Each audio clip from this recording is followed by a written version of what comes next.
അപ്പോ ഉമ്മച്ചി ചോദിക്കുക ആ ചോദ്യം നിങ്ങൾക്ക് ഉപയോഗിക്കുന്ന സാധനങ്ങളിൽ ചില അസുഖങ്ങളുടെ പേരുകളുണ്ട്. ഏതൊക്കെയാണ്? അതൊരു രോഗമാണ്.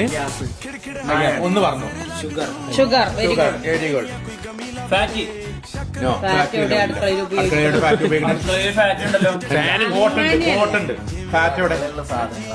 ഷുഗർ ഉണ്ട്, പഞ്ചസാര, അതന്നെ രോഗമുണ്ട്. അതാ പറയണത്. പ്രഷർ കുക്കറില്ലേ? ഹലോ, കിഡ്നി വർക്ക് ചെയ്യട്ടെ. കിഡ്നി അസിഡിറ്റി എന്ന സാധനം എന്താണ് അടുക്കളയിൽ ഉപയോഗിക്കുന്നത്? Citric acid. No no no no. Steel പാത്രം. അങ്ങനത്തെ രോഗമുണ്ടോ, അസുഖമുണ്ടോ?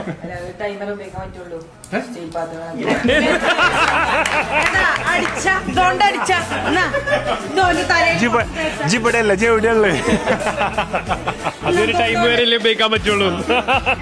കുറച്ചുകൂടി എണീക്കുന്നത് ആ വഴുപ്പിടിക്കുന്നത് തലച്ചോർത്ത ഇങ്ങനെ ഇളകിക്കോളും. തണുപ്പായതുകൊണ്ടേ. ഈ വ്ളോഗിന്റെ അവസാനം വരെ മുണ്ടാതിരിക്കുന്നതിന് ഒന്നും പറഞ്ഞിട്ടില്ല, എല്ലാം നോക്കിയ ലാസ്റ്റ് വന്നിട്ട് സ്റ്റീൽ പാത്രം സ്റ്റീൽ കാര്യത്തിലാണ്. അതാ പറഞ്ഞേ, കോമഡിക്കും കൂടി എല്ലാം പറഞ്ഞേ.